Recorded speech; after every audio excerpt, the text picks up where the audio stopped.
Je m'appelle Samuel, j'ai 82 ans, et pendant la majeure partie de ma vie, j'ai assisté aux offices du Vendredi Saint chaque année, et je n'ai jamais compris les 7 paroles que Jésus a prononcées sur la croix.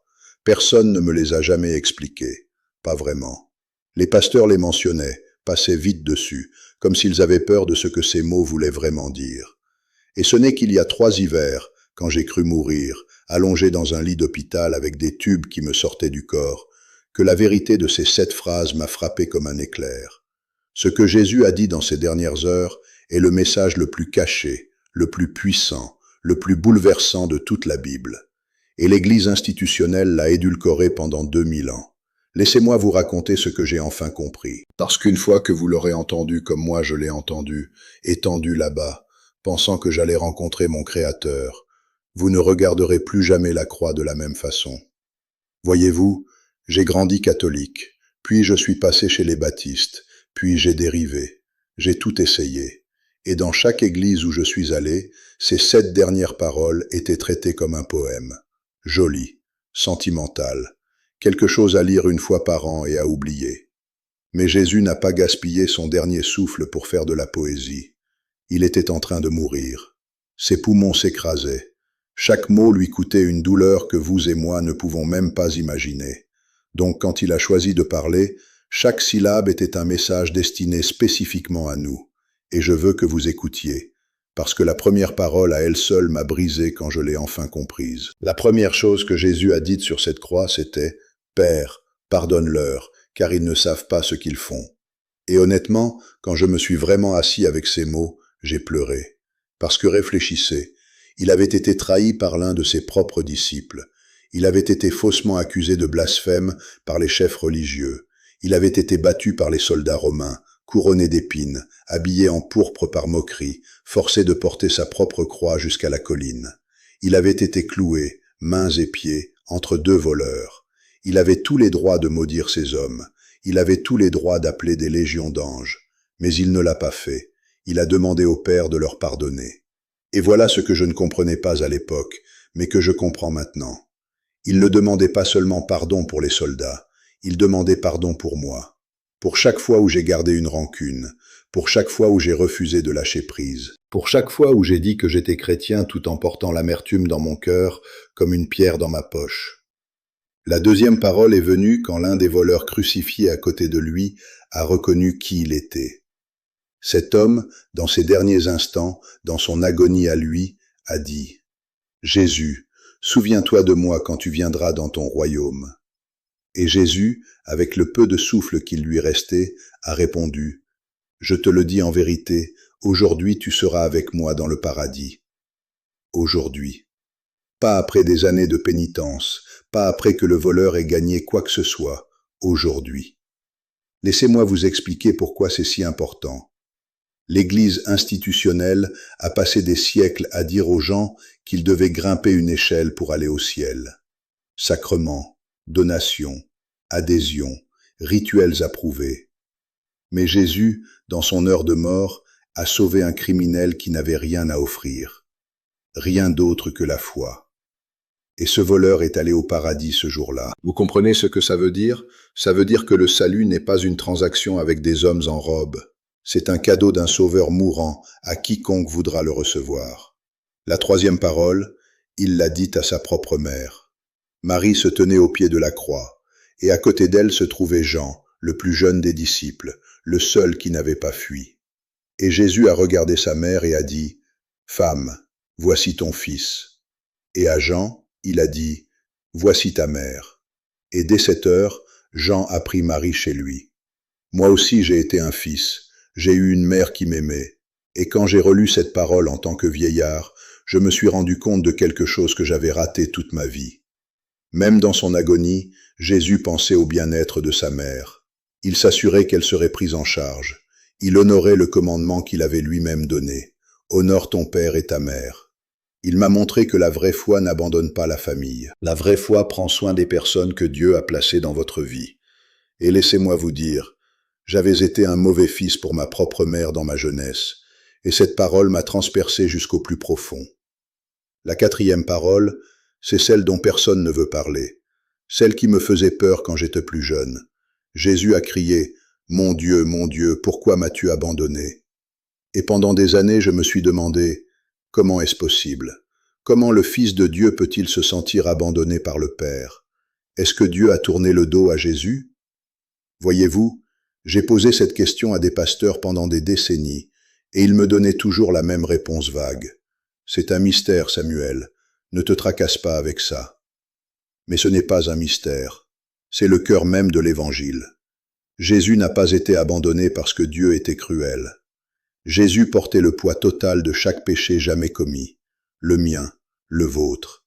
Chaque mensonge, chaque acte de cruauté, chaque pensée sombre. Il a tout pris sur lui, et dans ce moment-là, il a vécu la séparation d'avec Dieu que nous méritions. Il s'est senti abandonné pour que nous, on n'ait jamais à l'être. Il a crié pour que nos cris soient toujours entendus. Il est entré dans les ténèbres pour que nous, on puisse marcher dans la lumière. Et là, avant de vous raconter le reste de ces paroles, je dois m'arrêter et vous mettre en garde sur quelque chose de grave. Je n'ai pas le temps de vous expliquer chaque détail de tout ce qu'on m'a caché dans une seule vidéo. Mon temps est compté. J'ai 82 ans. Chaque matin, je me réveille et je ne sais pas si ce sera mon dernier. C'est exactement pour ça que j'ai rassemblé tout ce que j'ai appris. Tout ce qu'ils ont enterré sous des siècles de silence religieux. Chaque protocole de survie, chaque instruction de combat spirituel, chaque avertissement sur la fin des temps. Et j'ai tout mis dans mon guide définitif, les archives interdites, le guide ultime des mystères de la fin des temps, caché par l'Église. 2000 ans de vérités réduites au silence. La feuille de route exacte de ce qui arrive. Tout ce que l'Église institutionnelle ne veut pas voir entre vos mains. Vous devez vous armer avant que la tromperie ne s'aggrave encore plus qu'elle ne l'est déjà. Le lien est dans le premier commentaire épinglé, juste en dessous de cette vidéo. Allez chercher votre exemplaire maintenant, mais restez avec moi, parce que les 3 prochaines paroles que Jésus a prononcées contiennent un avertissement qui changera la façon dont vous affronterez chaque épreuve qui vient. La 5e parole qu'il a prononcée, c'était simplement « J'ai soif ». 2 mots dans notre langue, un seul mot dans la langue d'origine. Et honnêtement, la première fois que je l'ai lu, je me suis dit « Eh bien, évidemment qu'il avait soif. Il était suspendu là depuis des heures. » Mais Jésus n'a pas gaspillé un seul souffle pour dire l'évidence. Il y avait quelque chose de plus profond. Voyez-vous, il l'a dit pour accomplir l'Écriture. Le psaume 22, écrit des centaines d'années avant sa naissance, décrivait chaque détail de ce qui se passait sur cette croix. Les moqueries, le percement de ses mains et de ses pieds, le partage de ses vêtements, et la soif, sa langue collée au palais. Jésus nous disait que rien de ce qui lui arrivait n'était un accident. Chaque moment de sa souffrance avait été écrit des siècles auparavant. Et si sa souffrance avait été planifiée par Dieu jusque dans les plus petits détails, alors la vôtre n'est pas le fruit du hasard non plus. Votre douleur a un but, vos épreuves ont un sens. Le Dieu qui a orchestré la croix orchestre votre vie en ce moment même. Mais j'ai senti autre chose en lisant ces mots. J'ai senti que Jésus avait soif de moi, de mon âme, de toute mon attention, de cette partie de moi que je lui avais cachée toute ma vie. Il avait soif de l'amour de sa propre création, et ça m'a brisé, mes amis. Pensez que le roi de l'univers, mourant sur un arbre, avait soif du cœur d'un vieil homme comme moi. Puis vint la 6e parole. Tout est accompli. 3 mots dans notre langue. Un seul mot dans le grec d'origine, un mot qui voulait dire qu'une dette avait été entièrement payée. Sur les marchés, on tamponnait les reçus avec ce mot quand un compte était soldé. Jésus ne disait pas que sa vie était finie, il ne disait pas qu'il avait échoué. Il déclarait avec sa dernière force consciente que la dette de chaque péché humain avait été payée. Le travail était fait. Le pont entre Dieu et l'homme avait été construit. Plus rien n'avait besoin d'être ajouté. Et voilà ce que les systèmes religieux ne veulent pas que vous compreniez. Si Jésus a dit que tout est accompli, alors quiconque vous dit que vous devez ajouter à son œuvre, que vous devez accomplir certains rituels pour être sauvé, que vous devez payer ou mériter ou grimper jusqu'à Dieu, vous ment.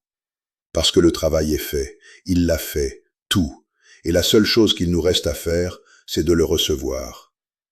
Et puis vint la 7e parole, la dernière. Avec le peu de souffle qui lui restait, Jésus a crié d'une voix forte, « Père, Je remets mon esprit entre tes mains. Et puis il est mort. Maintenant écoutez bien, parce que c'est important. Jésus n'est pas mort comme une victime, il est mort comme un vainqueur. Personne ne lui a pris la vie, il l'a donnée. Il a choisi le moment, il a choisi les mots, il a commandé sa propre mort. Il a placé son esprit entre les mains du Père avec un contrôle total, une confiance totale, un abandon total. Et c'est comme ça que chaque croyant est censé mourir, pas dans la peur, pas dans la panique, pas en s'accrochant à ce monde qui s'efface, mais dans la certitude que notre esprit appartient au Père, et que les mêmes mains qui ont reçu Jésus nous recevront aussi. Quand j'étais couché dans cet hôpital il y a 3 hivers, branché à ces machines, je pensais que j'y passais, et j'ai murmuré ces mots. Père, je remets mon esprit entre tes mains. Et j'ai senti une paix me recouvrir que je ne peux pas décrire.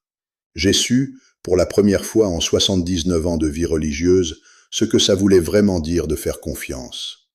Pas faire confiance à une dénomination, pas faire confiance à une tradition, mais faire confiance à celui qui a été suspendu sur cette croix et a prononcé cette parole spécifiquement pour que des hommes comme moi, brisés et fatigués et apeurés, puissent bien mourir et vivre éternellement. Mais voici l'avertissement que je dois vous donner avant de finir. Le temps presse. Le monde s'assombrit plus vite que personne ne veut l'admettre. La tromperie qui arrive sera tellement bien polie, tellement belle, tellement spirituelle dans le ton, que des millions de gens qui vont à l'église vont tomber dedans sans même se rendre compte qu'ils ont été trompés. Si vous ne comprenez pas le poids total de ce que Jésus a accompli sur cette croix, si vous n'avez pas la carte complète de ce qui arrive et de comment tenir bon, vous ne survivrez pas à ce qui se profile à l'horizon. Regarder des vidéos comme celle-ci ne suffit pas. M'écouter ne suffit pas. Vous devez agir. Vous devez vous préparer. Vous devez mettre la vérité dans les mains de vos enfants et de vos petits-enfants avant qu'il ne soit trop tard. Si vous ne voulez pas que votre famille tombe dans la tromperie finale, vous devez vous procurer les archives interdites, le guide ultime des mystères de la fin des temps, caché par l'Église, dès maintenant, ce soir, avant le lever du soleil. Je ne sais pas combien de temps encore on va me laisser parler de tout ça. J'ai déjà perdu des amis dans le ministère qui m'ont dit de me taire. Je ne sais pas combien de temps il nous reste à chacun. Le lien est dans le premier commentaire épinglé, juste en dessous de cette vidéo. Cliquez dessus, prenez le livre, lisez chaque page, soulignez-la, mettez-la dans les mains des gens que vous aimez le plus. N'attendez pas demain, parce que demain il sera peut-être trop tard. Et je préférerais que vous soyez fâchés contre moi maintenant, plutôt qu'en train de pleurer devant une tombe en regrettant de ne pas avoir écouté. Et avant de fermer cette vidéo, mettez un pouce en l'air pour que l'algorithme pousse cette vidéo vers d'autres âmes qui ont besoin d'entendre ces 7 paroles. Laissez un commentaire en me disant quelle parole vous a le plus touché. Abonnez-vous à la chaîne pour que les avertissements continuent d'arriver. Mais par-dessus tout, prenez le livre. Votre éternité, et l'éternité des gens que vous aimez, dépend peut-être de ce que vous allez faire dans les 5 prochaines minutes. Que Dieu vous bénisse, et que les 7 dernières paroles du Christ gardent votre âme jusqu'au jour où vous vous tiendrez devant lui.